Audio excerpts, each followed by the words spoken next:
All right. So thank you, Jake Kelsey, for joining us. You are in Michigan. Yep, absolutely. I'm a student at Grand Valley State University. Oh my gosh. Just outside of Grand Rapids. So That's so good. What year are you? I'm a freshman. So I'm 19 years old. You're a neophyte. Oh my gosh, you're a baby. Oh, congratulations. So just getting involved here at CPAC. First time coming. It's a lot of fun. Oh, great. So how long was that trip?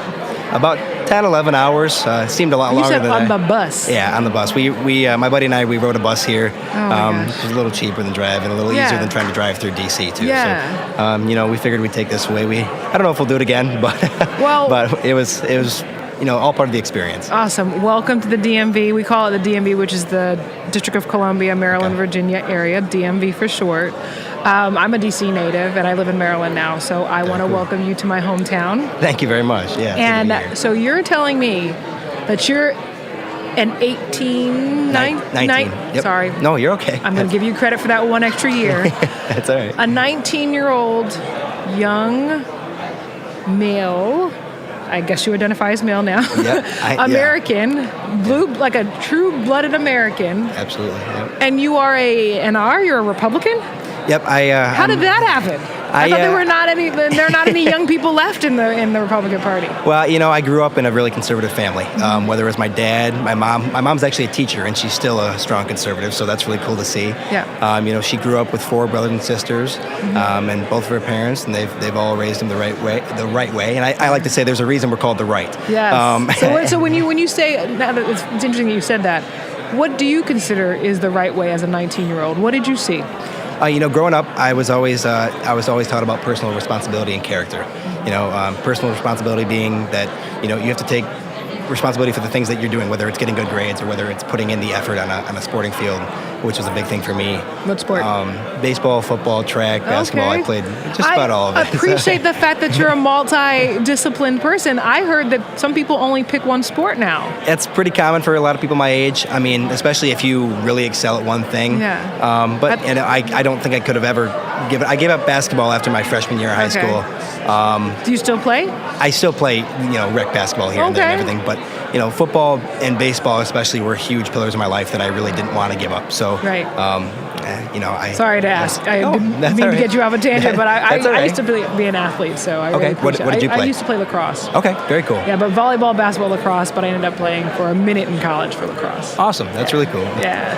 So going back to it. So you grew up in a very conservative way. Mm-hmm. Did you feel like your peers, and I don't know if Michigan's different from this region, but was it difficult, or were there like-minded people around you that you didn't feel like bullied?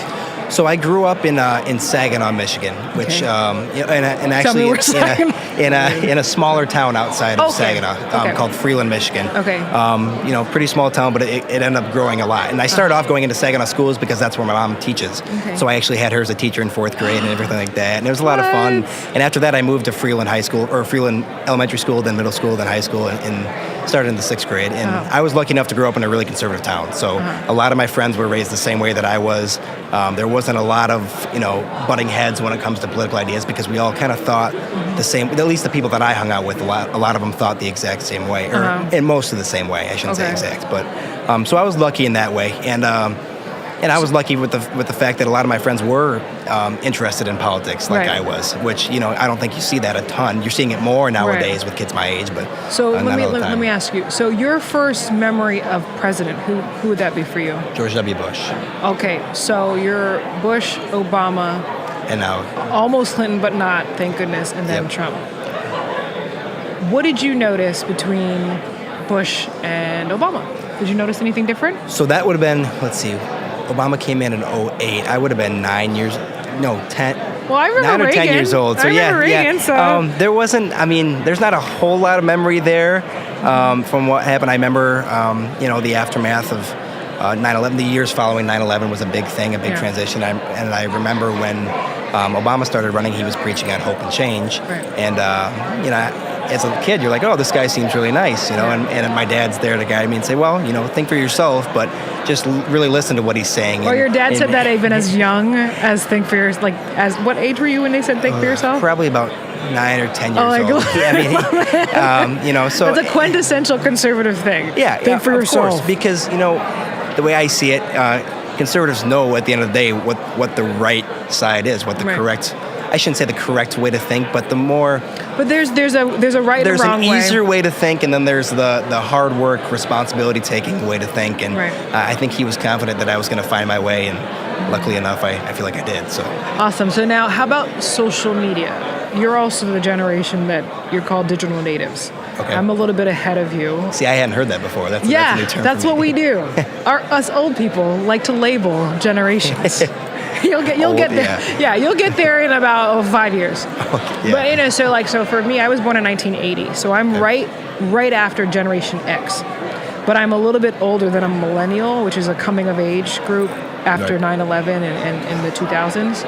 So you might be the younger millennial or the one right. They might call you Generation Z.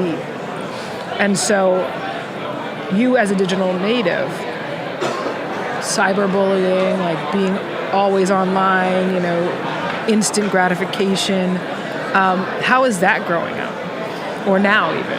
I grew up, like I said, I played a lot of sports. So the amount of video games that I played per se were pretty much limited to sports games. And, I did spend still a majority of my time outside. I was a kid that still to this day, I can't sit still. I'm always tapping my leg or something like that. That's so, right. I'm outside all the time. Future entrepreneur, that's how it happens. Yeah, exactly. Yeah, I'm a business major, so that works out. Perfect. But either that or, Right, yeah. And as far as social media goes, I actually wasn't even allowed to have a social media account until the end of my elementary, probably my 6th grade year, 7th grade year, something like that.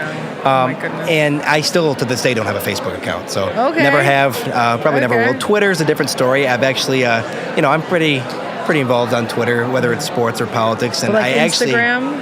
I have an Instagram, yep. Okay. Mostly that's just, my friends and I, and, the things I like, such as sports and the people that I've got a chance to meet recently that are pretty cool people, I think, through the College Republicans at GD. Yes. But as far as Twitter goes, I think that's the biggest, most prominent element of social media now. And I actually got my dad involved on Twitter. Oh my gosh. He's, shout out to Pops. What? Shout out to my dad. He's not a big Twitter presence, but he likes to throw his comments out there. And, that's awesome. We can get him some followers after this.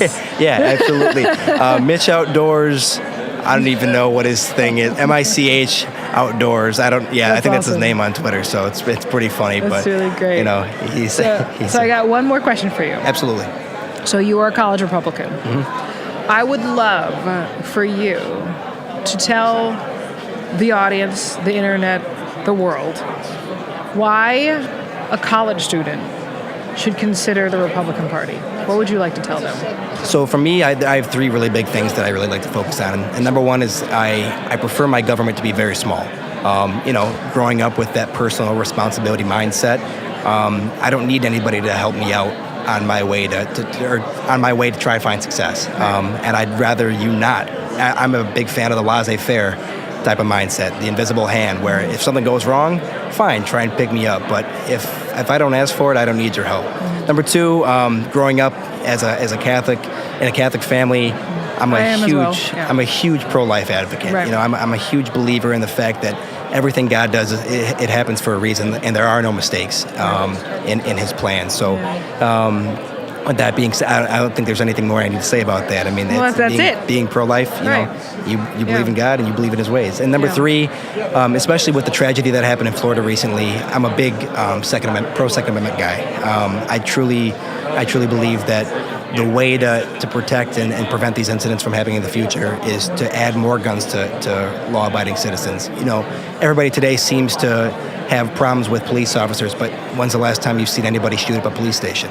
You don't, because they're armed. Yeah. We protect our president, our Congress, our athletes, our celebrities, all with guns. And then when we protect, or what we do with our children is we put up a sign that says this is a gun-free zone. Right. And when free reign, right? Right. And then when something goes wrong, what do? We call somebody with a gun to save the day. Yeah. So why not cut out the middleman and put guns in the schools? Whether it's with an armed security guard, a police officer, or if you have an extensive training program where teachers have the option, they shouldn't be forced to, but if they have the option to train and go through an extensive background check to where they can carry or at least conceal a weapon in the school, I think that's the best way to go about it. It's definitely not disarming citizens. So. Yeah.